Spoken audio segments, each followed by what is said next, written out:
What's up, Briskies?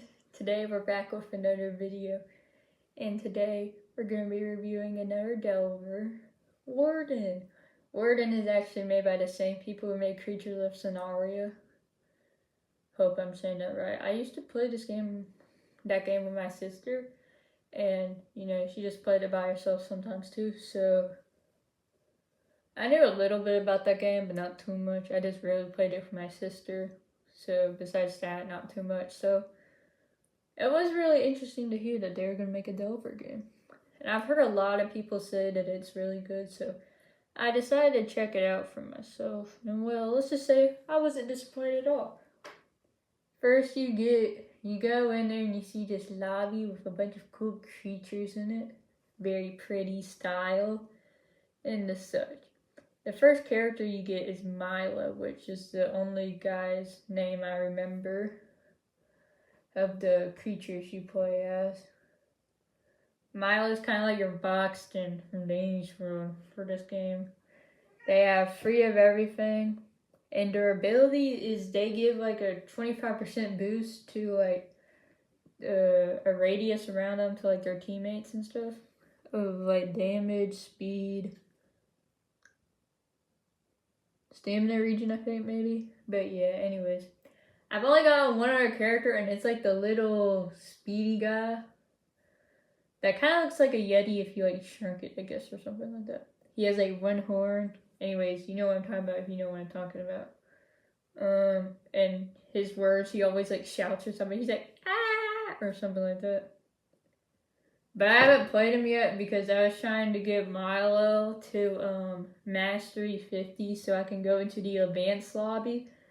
Because I was trying to do that before I made this video so I could see if the advanced lobby was pretty good or if it was just the same as the beginner. And the thing about this game is it actually splits you up into 3 lobbies based on your mastery level. So the first group is beginner, which you just normal people. Then you have advanced. I forgot the name of it, but I'm just calling it advanced. And then that's when you get to level 50. And then expert is level 100, which I haven't done that yet because I rebirthed the Milo guy that had level 50 on. So yeah. But from what I can tell, the advanced class is pretty advanced. You couldn't tell. So yeah. I really do like this game. It's like probably my new favorite Delver out there besides what would have been Dolly's Factory, but it stopped getting worked on and stuff. So yeah, it feels fast paced, but like kind of in a good way. The highest I've gotten to is like 21 or something like that. So like yeah, that gives you a clue. But that's only because I was by myself, and to be honest, I only really like to get to high floors if other people are still with me. Like if I'm with someone else and then they leave or die, I'm gonna die too because I don't like playing by myself. I'm not that type of person. So yeah, the people in this game are pretty good, I would say. It's like, most of them don't leave immediately. Like, is it that hard to find a game where people don't leave immediately? Apparently so.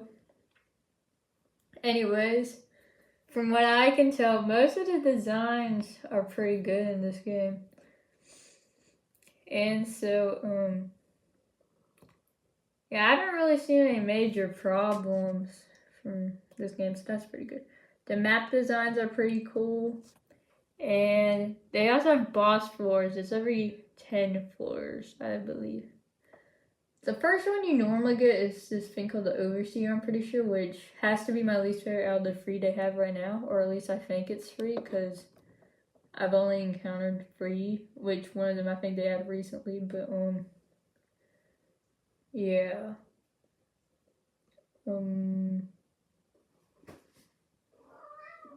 Bro, that's my cat. Hold up, let me let her out. Yeah, cat, you gotta stop it. Alright, you need to go up there, kitty. didn't realize my cat wasn't here. She was hiding behind the curtains in the window, so there was that, I guess. Her name's Spyleaf, by the way, if you want to know. I was up in the cat named White Storm. They're named after the hit series Warrior Cats, if you couldn't tell. Anyways, the Overseer Russ, I kind of don't like him because it's like whenever you start working on like an infection, it feels like this ice storm thing appears. So you have to get off, and then you have to come back to it, and this big guy chases you and does 2 damage, which I know some characters have more than 3 health, but if you're like Milo, if you get hit twice, that's like it by that guy. And he like keeps running at you. It's like he can spot you from far away. He keeps on chasing you, and it's like, with all the other guys added in there, what are you supposed to do? And I'll see people beating this with like not being able to take a hit, and it's like, am I just bad at the game or something? What is this? Anyways, so yeah, that's kind of it. There's also a shop that you use like mushrooms for, and that's kind of meh. I feel like a bunch of the skins are overpriced because like some of them will be like 2K, and it doesn't feel like they should be 2K because it does get a little bit. I mean, it takes a little bit to get mushrooms unless you get them from the daily quest. And another thing, from like doing runs and stuff, you get these little fruit that you can use to be AFK and like go into this area and AFK there where you can get rewards. And I'm just thinking to myself, who is doing this? Because like, I'm not doing it. And it's like, it's not even that you can put them in there and like leave the game and come back. You have to like, from what it looks like, you have to stay in the game, which kind of meh. And I wish you could like sell them like you could the other items. You can't even sell them or get rid of them. They're just in your inventory. So like, cause like, I don't use them, so like I want to sell them or something, right? Or at least be able to give them to someone. But I guess I can't do that, so I mean, unless you guys know something like that. Anyways, this game is pretty good. Go check it out if you want a good Delver, and as always, my game review recommendations are open. And I just want to say I'm going to try to do YouTube thumbnails for other people. What I'm basically saying is like, if you want a YouTube thumbnail from me for free, I'm not charging you for it, because these are more like experiments. I'll put my Discord username in the description, and you can like send me a friend request, and I'll do like a YouTube thumbnail for you if you give me like a description and refs and stuff like that. And you absolutely do not have to use it if you don't want to. I just kind of want to see what I can do from like a description or something like that. It's kind of just for practice for me, but if you want to use it, you're like free to go use it. So yeah, there's that. And yeah, that's kind of it. So have a nice day, and bye.